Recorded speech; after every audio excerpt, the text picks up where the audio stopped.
Hi, I'm Roger Pettingell, Sarasota's luxury waterfront property specialist. Welcome back to this last edition of 2015's Real Talk. What I thought would be fun is to do a little viewer email response. Throughout the year, we often get comments back from you, our listeners, our viewers, and so I thought I'd just address a couple of those. If you don't mind, I'll look on my phone so I can read my email. So Joe writes, "What's better investment, a remodel home or a new condominium?" And that's kind of interesting, right? Because in the old days, a lot of people used to come into our market and buy the condominiums that were coming online. They would buy them when they were just on paper, kind of we call selling the dream. And back, when I'm thinking 30 years ago, when I first started here, when you had condominiums on longboats, say like a beach place or a sea place or even a Grand Bay where we are today, you'd maybe put down $10,000 as an investor, start out and maybe get as high as 10% down. So you had not a lot of money into it. It did help with the financing for the developer. And by the time 2 years later, when the community was developed and your place was ready, you could easily make a 30 to 40% premium on your money. Nowadays, you're looking at more like 30% down. If you look in town, that's where we're seeing a lot of the new developments, right? So you could see maybe something like The View, where people got in early, and you might expect that there will be some people flipping those properties. So the things to consider are there is a lot of competition.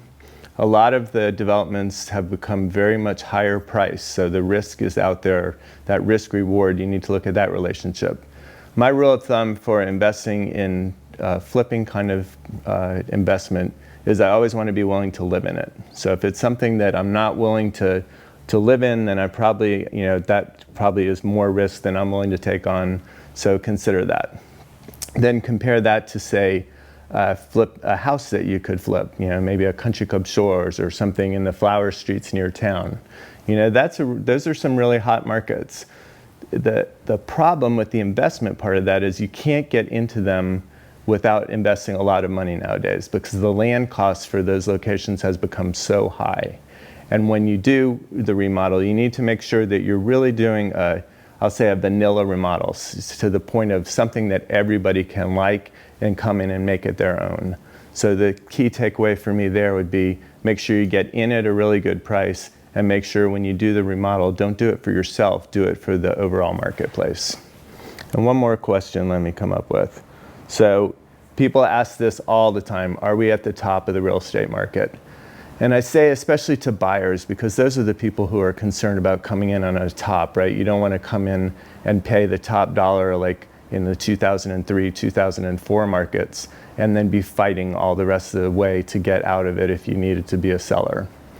When I look, real estate is very, very local. So most markets in the Sarasota area, in the waterfront part where I specialize, have not even begun to reach the top levels of where they were in, say, the end of 2004, the beginning of 2005. So especially if you look to something that's older.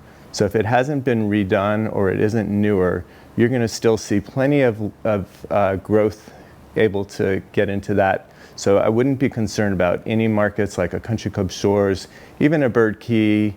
If you get into the downtown communities where you're looking into condos, some of those are reaching those levels in that Harbor Acres neighborhoods, the flower streets. You're seeing those back to 2003, 2004 numbers. So the things that are really bringing up the prices are anything that's new. You're going to see that at the top of the dollar, right? That's when the contractors are at their highest prices now that they've been in a long time, and a lot of that's just based on supply and demand of the materials that they're spending. So just remember the real estate is hyper-local, so look specifically to different neighborhoods to answer that question. But overall, I don't see us being at a top of a market, and I'm not an uncomfortable buyer at this level.